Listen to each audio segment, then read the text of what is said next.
Guys, ito naman si Parangjeng guys. Paandarin namin na ito. Bagong overall to guys, yung 5K natin. 5K engine, kompleto naman. Ayan, yung tubig, meron naman. Kompleto yung tubig. Check natin yung tubig. Check. Kulang ng tubig. Then, ito, tubig. Dagdagan na natin. Nice. Yung ignition coil, ito yung fuel pump, ito yung carburetor guys. Ito dinagdagan na ni Parangjeng.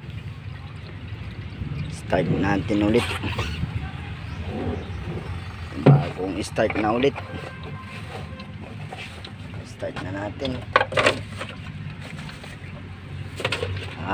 The moment of truth guys, ito na, bagong overall na 5K engine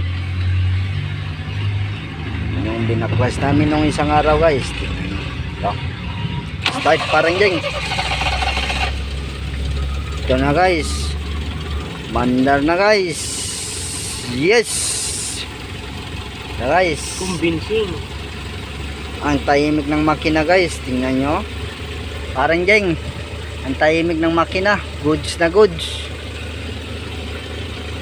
na guys, no? Tingnan nyo, kita nyo guys, sobrang tahimik guys.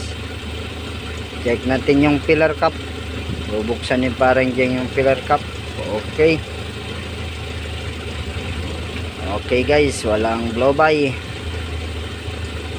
Guys, bagong piston ring pala to guys. Bagong mga connecting rod bearing. Pinalitan natin.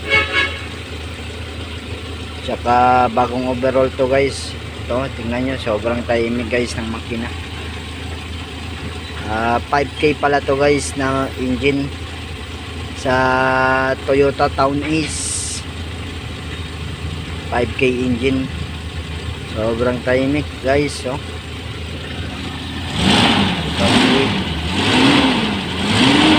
tingnan nyo guys. Oh, ganda ng andar guys. Diba guys?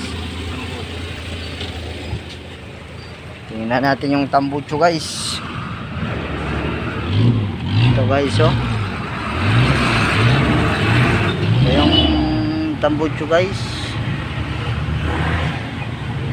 Ganda guys. Ganda ng andar. Toyota Town Ace 5K engine guys. Sino gusto magpa-overhaul dyan? Comment down below lang guys. Oh, ang ganda, ang linis ng makina.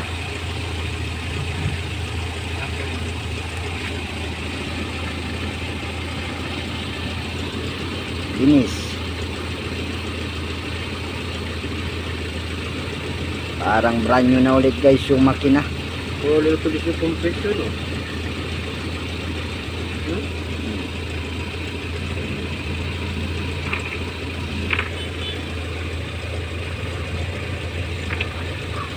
Okay, ilaw to?